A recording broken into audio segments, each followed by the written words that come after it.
Olá, terceiro ano! Tudo belezinha? Estamos aqui para a nossa segunda videoaula da segunda semana, o PET 2, que eu estou enviando para vocês aí nos grupos de WhatsApp e também vai ter no site da escola. Vocês podem baixar lá no site da escola, tá?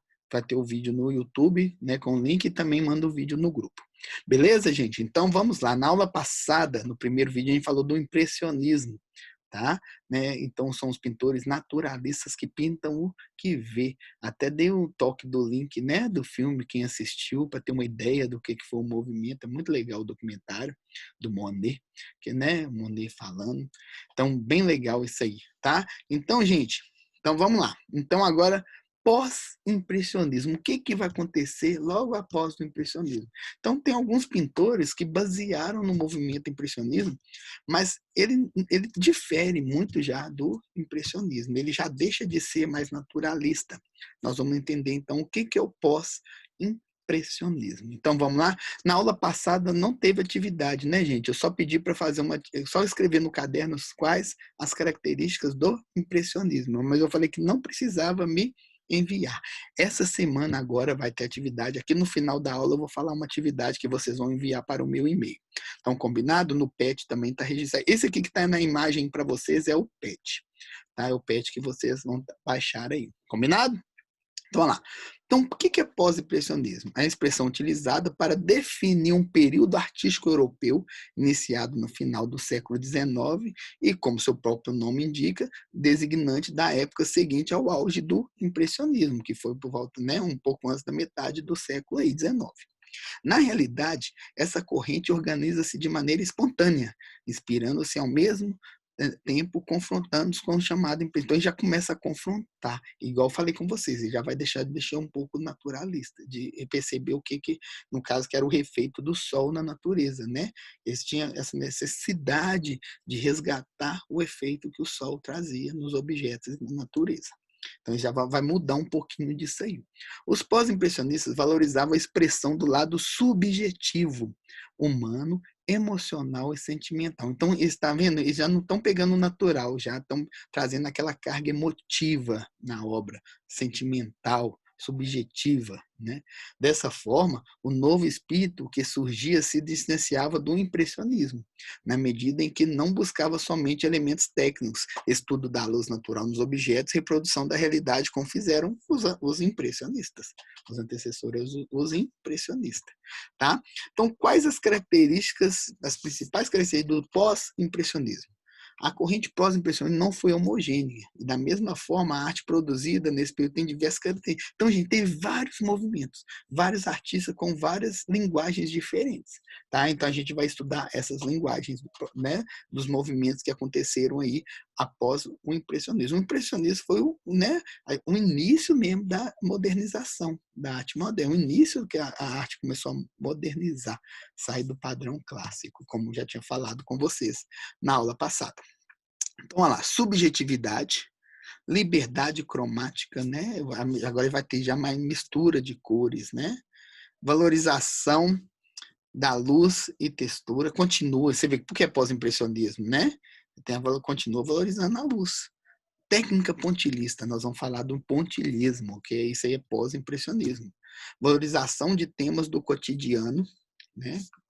E de bidimensionalidade em detrimento da perspectiva. Então vamos lá, vamos entender então o que são essas características nos movimentos. Então, primeiro que a gente vai falar do pontilhismo. O pontilhismo, o que? Vocês lembram que no impressionismo a pincelada era rápida? Essas pinceladas se transformaram em pontos bem juntinhos. E esse movimento, vocês vão ver que teve o que surgiu após esse impressionismo? Daqui a pouco eu vou falar uma tecnologia que surgiu com o pontilhismo. Então, o pontilhismo é uma técnica de pintura que surgiu na França, no final do século XIX, com o movimento impressionista. Essa técnica de pintura é bastante diferenciada, porque os pintores fazem suas artes não com largas pinceladas, né, como era no impressionismo, mas com pequenos pontos, cores lado ao lado, bem pertinho do outro. Eu vou pegar vários pontos e colocar um muito próximo ao outro, tá? Sem mesclar cor. Então, você vê, isso aí é igual ao impressionismo. Não mescla cor. Cada ponto é de uma cor. Isso aí, os impressionistas também, cada pincelada era de uma cor. Pode-se ainda definir o pontilhismo como a arte de pintar em pontos coloridos justapostos, a ponto que não se perceba os espaços em brancos, e bem organizados, se constrói todo o conjunto. E dessa maneira, os pintores franceses criam e recriam um efeito óptico nos olhos dos espectadores. Esse efeito é produzido justamente pela proximidade dos pontos coloridos construindo a imagem. Então, gente, o que acontece? Esses pontos, quando a gente chega pertinho, a gente vê eles bem, mas quando a gente vai afastando, o olho da gente não consegue distinguir. Aí que eles criaram o quê? A televisão. Né, gente? Então, os painéis de LED em shows, quando a gente vai no show, tem aqueles painéis, são vários pontinhos. Né? Quanto mais longe, a gente não vê os pontinhos. Se a gente chegar, o painel de LED mesmo, como a resolução era baixa, que era muito longe uma lâmpada da outra, a gente chegava perto, a gente nem via a imagem direito. Tá? Só quando afastar. Então, o olho ele é capaz de misturar esse ponto e formar uma imagem sólida, beleza? Então, por isso que teve a ideia de construir a televisão, que são pixels, né? Pixels são pontos. Cada ponto de uma cor. Então, um ponto não se mistura, cada pontinho é de uma cor mesmo. Tá? Então, o pontilhismo teve essa contribuição aí para a gente, né? De criar, tá, gente, a televisão. Né? Então, quais são os dois pintores precursores aí, né, do pontilhismo? Foi o George Seurat e Paul Signan, né? Paul Victor Julius Signan, tá? Uma das pinturas mais famosas de Seurat, tá? É Uma Tarde no Domingo na Ilha de Grande Jatte. Tá, olha que, oh, gente, é fantástico isso aqui. Né? Você vê quem puder, amplia e pega uma imagem, tá, na internet, consiga ampliar, tá, gente? Deixa eu ver se eu consigo ampliar aqui.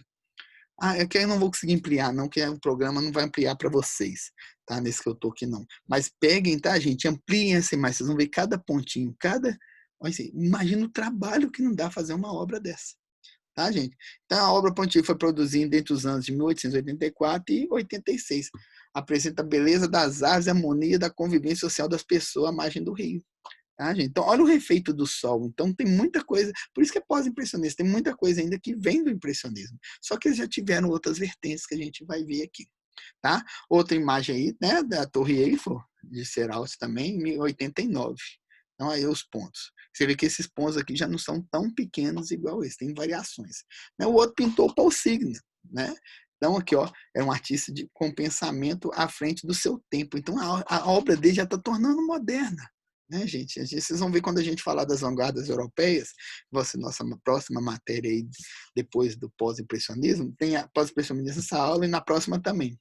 Tá? A gente vai fechar pós-impressionismo. E depois a gente vai entrar para as vanguardas, que é a modernidade na Europa.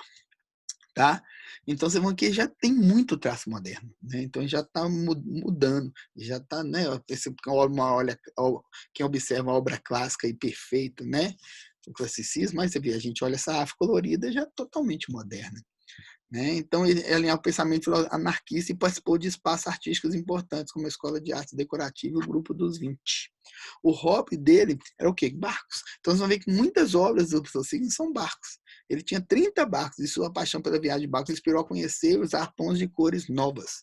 E justificava disso que era por gostar de identificar toda a claridade de cada região que ele ia.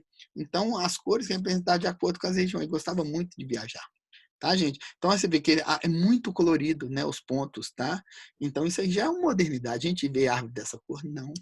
Você vê que já está indo para o lado moderno. Quando a gente estudar o fauvismo, você vê que é muito isso, alterar as cores dos objetos, não com pontos. Aí é outra linha, por isso que aqui é pontilhismo. Ok, gente? Então, vamos lá, árvore de pino, né? E os barcos aqui. Como ele apreciava barcos, ele pintava muito barcos aí. Ok, gente? Outro artista, né, que tem um estilo dele, totalmente dele, mas ele é baseado pós-impressionista também, até pelo pontilhismo, você vê na obra dele os traços rápidos, tá? Tem muita obra com traço rápido, com pontilhismo, ou Van Gogh, né? Assistam o filme, tá, gente? Na próxima aula eu vou falar só de Van Gogh. Ele tem que ser único, tá? Então, na próxima, por isso que eu vou fechar na próxima aula, que eu vou falar um pouquinho sobre ele. Então, além de Seurat Signo, também tem a técnica de algumas obras como Van Gogh, como o Autorretrato de 87 dele aí. Você vê que todos estão mais ou menos no mesmo período aí, né? Final do século XIX. Então, esse é o Autorretrato de Van Gogh, apesar que aqui não tem só pontos, tá? Essa obra é só ponto. Não, que aqui, olha a barba dele, isso aqui não é ponto. tá? Então ele é pós-impressionista, ele não é pontilhista, né? Ele usa pontos na obra, mas não somente pontos, igual Signa, só, né?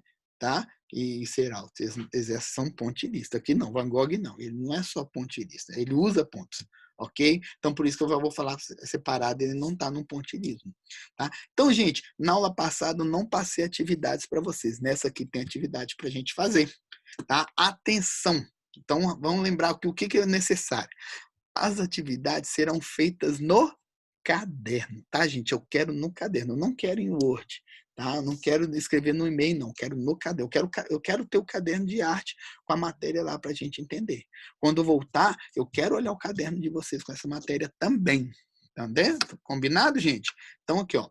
Então, as atividades serão feitas no caderno. Vão copiar a pergunta pequena, então dá para copiar a pergunta, tá? Responder, vocês vão tirar uma foto e enviar para o meu e-mail. Combinado? Vocês vão tirar a foto das perguntas copiadas e respondidas, tá? Então, qual que é o meu e-mail? gustavo.gonzales@educacão.mg.gov.br. Tem meu e-mail também lá no site da lista dos professores.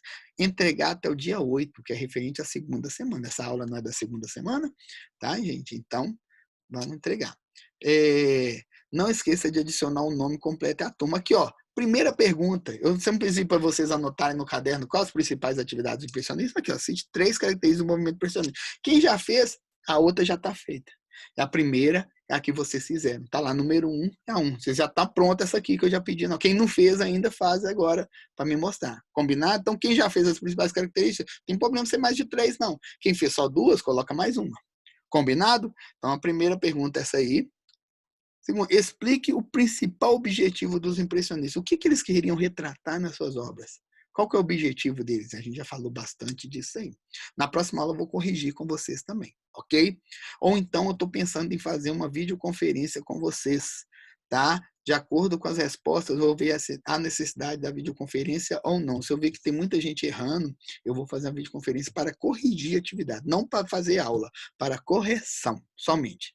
Combinar, tirar dúvidas e correção, tá, gente? Eu mando no grupo do WhatsApp certinho a mensagem falando para vocês o horário da videoconferência e o link para vocês entrarem, beleza? Terceira pergunta, copiar no caderno e responder. O que difere o impressionismo do pós-impressionismo? Algumas coisas são iguais, mas vocês viram que outras foram diferentes, eu já falei nessa aula. Então, o que é? Tem escrito aí. Cite 3 características do pós-impressionismo. Tem a lista lá, vocês vão escolher 3.